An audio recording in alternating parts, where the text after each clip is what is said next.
Glory to God. I believe that you're doing good by God's grace. For the past 1 week, I was reminded of a particular incident that has happened in my life, and I felt like I should share that with you all today for God's glory. We all like our prayers to be answered immediately if possible, right? But through this incident, God taught me a big lesson. How should we fight sometimes against different situations or challenges that we face in our personal life? In Ephesians chapter 6, verses 10 onwards, we read it like this. Finally, be strong in the Lord and in the strength of His power. Put on the whole armor of God, so that you may be able to stand against the wiles of the devil.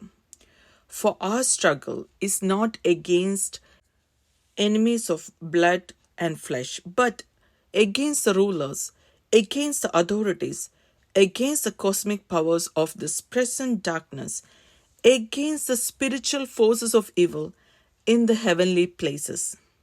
Therefore, take up the whole armor of God, so that you may be able to withstand on that evil day, having done everything to stand firm.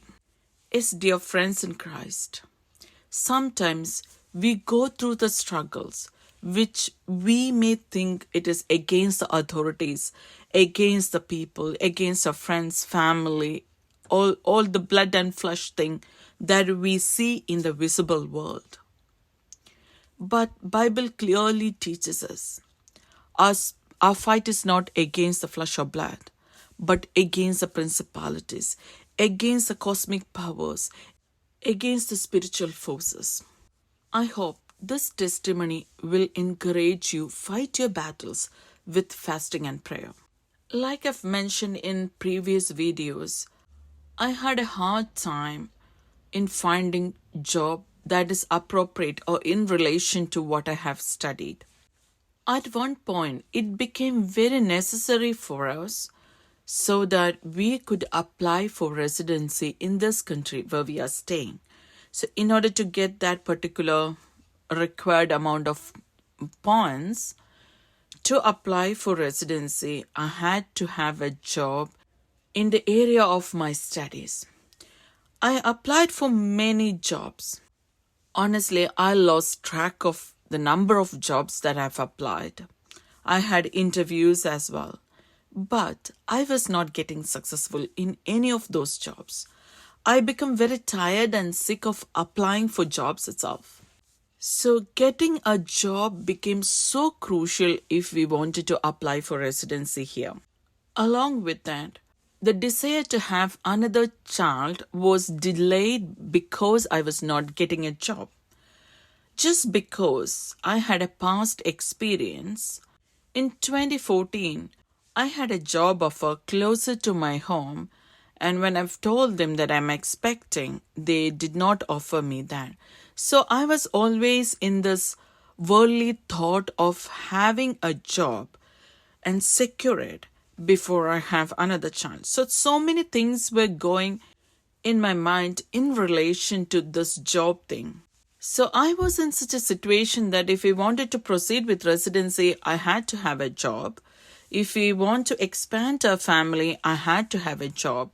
Irrespective of that, it became so crucial that I had to have a job in my own area. And I was trying and I was not getting at all. But don't think that I was not praying about it. I was praying. I know that a lot of people were praying for me every time I apply for a job. Many servants of God also prayed for me. And during one fasting prayer, God has revealed to me an important thing that was blocking my progression in the area of my career was that I ate something that was not pleasing to God. I think I've shared that with you in one of the Daily Walk series. So when God reminded me of what I have done, that I've gone into a temple and ate the food that was offered, I repented and I believe that God forgave me. But still, I was not making progress in that area of job interviews and applications. So I was constantly getting dreams, and there were two major dreams that I still think of. And one of them was I was driving and a car came in from opposite direction and blocked my car. And I tried to escape through the other side, but then he moved the car again further. So I was like, I couldn't go any further in that road. So I felt like there is something blocking, there is something happening, but I didn't know what it was. And then there was another dream in which a pile of sand was poured onto the road in which I was going through, and I couldn't go further. So I was really troubled by these two dreams, and I didn't know what to do with this. One thing I knew that there is a block in my way, there is a block in my progression. But how do I overcome it? I had no idea. Then I happened to have a casual chat with one of a mature believer from my previous university, and he told me, go for a dry fast. And I was like, dry fast? What sort of fast is that? I was hearing that term for the first time ever in my life. And he explained to me it's a fast without eating or drinking technically. And in Bible we read that Esther has taken this fast for 3 days.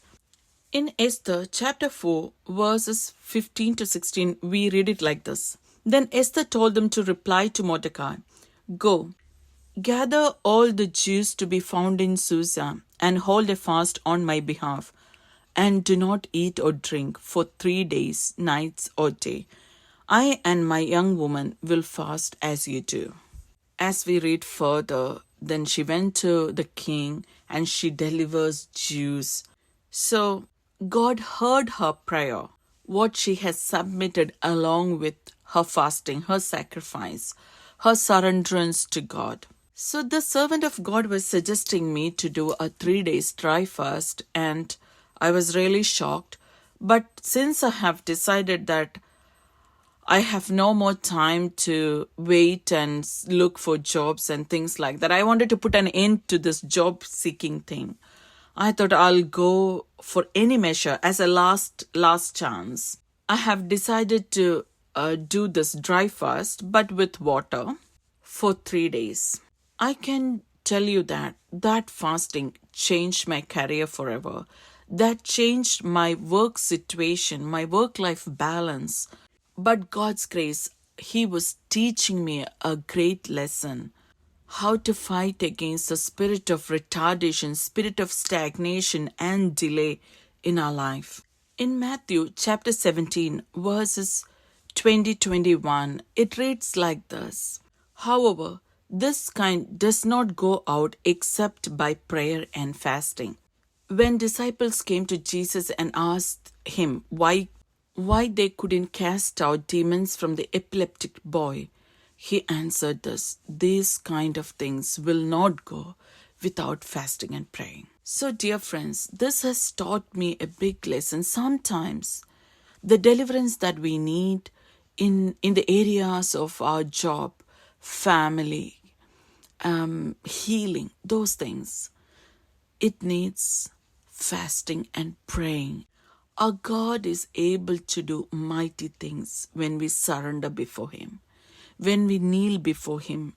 Coming back to my testimony, since this was kind of a last attempt for my job thing, like I've said, I was so tired of applying for jobs and I wanted to put an end to it. I've decided to take this dry fast with having water, just water, for 3 days. And I finished that fasting and praying on 2nd of May 2021. And this friend of mine also guided me how to use that authority as a child of God, how to declare the words of faith and fight from Bible. So this has really helped me to go through that process. Yes, it looked very long for me, that 3 days, but at the end of that 3rd day, I felt like, yes, by God's grace, He has taken me through that journey. like I said, I finished my 3-day dry fast on 2nd of May. And on 5th of May, a job ad came and I applied for it. This was not directly related to my field of studies, but indirectly I could relate it. And usually in my CV, I never put the word PhD because I'm always overqualified for the employer. So I normally put the word research-based post-graduation. So even in my first and second interviews, they have picked on that and asked me what it is. So as a child of God, I didn't want to lie or anything like that. I've told them clearly that I have done my PhD in such and such area.